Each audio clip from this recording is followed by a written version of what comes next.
Ang umaayaw ay hindi nagwawagi, at ang nagwawagi ay hindi umaayaw.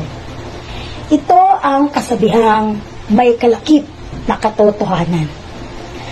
Ang mga pagsubok at mga kabiguan na ating nararanasan, ito'y maaaring magpatibay o magpalakas ng ating buhay, o maaaring maging ating kahinaan. Subalit ang tanong, paano mo ba ginagamit ang pagsubok na kinahaharap mo? Paano ka ba hinubog ng pagsubok na ito?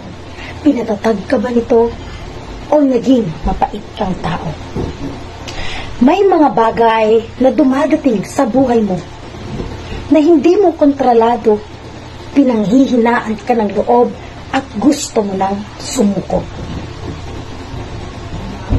Pakiramdam mo, nabibigay ka na at hindi mo na kaya. Umiiyak ka dahil hindi mo alam kung makakaya mo pa. Maraming mga tao nasa ganitong sitwasyon ay sumusuko na. Umaayaw na lang sila sa laban ng buhay. Bumibigay na lang sila at hindi na lumalaban. Ngunit mayroong mga tao na kahit anong bigat at hirap ng laban, hindi sila natitinag. Hindi sila umaayaw. Pilit silang tumatayo at pilit na lumalaban. Alam nila sa kanilang mga puso na hindi masasayang lahat ng kanilang mga sakripisyo. Ang kanilang pagpupuyat at masigasig na pag-aaral, ang lahat ng mga ito ay may kabuluhan. Sabi nga nila, kung walang sakit, walang pakinabang. Kaya huwag mong hayaang panghinaan ka ng kalooban. Huwag mong damdamin ang sakit na nararamdaman. Kung nabigo ka man, bumangon ka. Kung nadapa ka man, tumayo ka. Kung madapa ka man ng 7 ulit, 7 beses ka rin tumayo at muli mong ulitin. Hindi kahinaan ang unang kabiguan, basta't ipagpatuloy mo lang ang iyong nasimulan.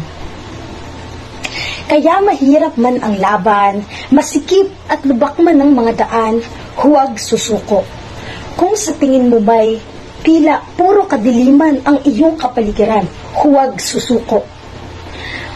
Maraming mga tao na magdidikta sa iyo, hahadlangan nila ang iyong mga plano. Hihilahin ka nila pababa upang ikay matalo, lumayo ka sa kanila.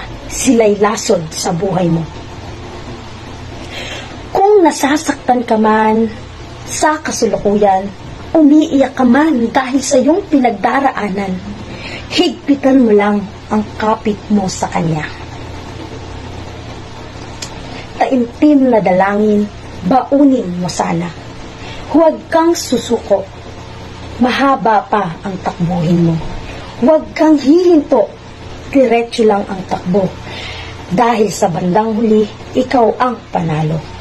Kung hindi mo susukuan ang mga pangarap mo. Ipaglaban mo ang iyong pangarap. Ang mga mata mo'y huwag mong ikukurap.